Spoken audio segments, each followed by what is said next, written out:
बिस्मिल्लाहिर्रहमानिर्रहीम। ज़ैनब नामा के नाज़रीन व सामईन अस्सलाम अलैकुम।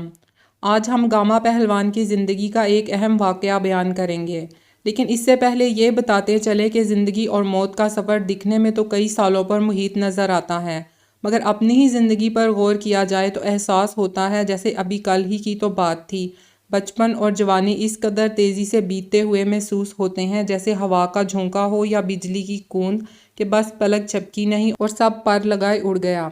ज़िंदगी उस मालिक की देन है जिसने वाज़े अहकामात दिए और बता दिया कि ये रास्ता सही है और ये गलत। गामा पहलवान, जिसका असल नाम गुलाम मोहम्मद बख्श भट्ट था, 22 मई 1878 को अमृतसर में पैदा हुआ। उन्होंने वर्ल्ड चैम्पियन का मुकाबला जीता, इसलिए उन्हें रुस्तम ज़मान भी कहा जाता है।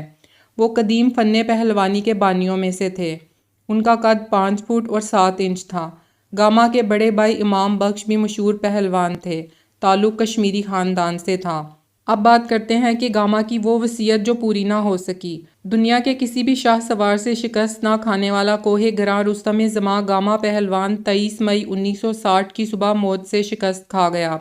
गामा पहलवान को रमज़ानुल मुबारक में सहरी के वक़्त एक नहायती जहरीले सांप ने काट लिया था। गामा पहलवान को उन्हीं के ज़ाती तांगे पर म्यूं हस्पताल लाया गया।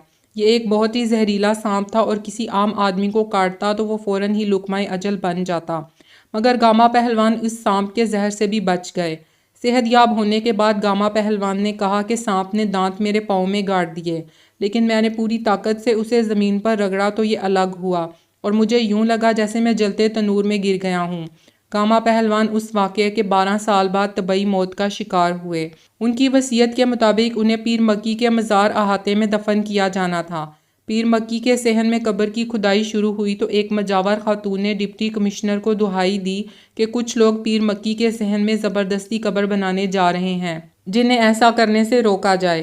तवील बहस के बाद गामा पहलवान को जोगी ख़ानदान के ज़ाती कब्रिस्तान में दफन कर दिया गया और यूं उनकी आखिरी ख्वाहिश, जिसे पूरा करना दुश्मन भी अपना फ़र्ज समझता है, पूरी ना हो सकी।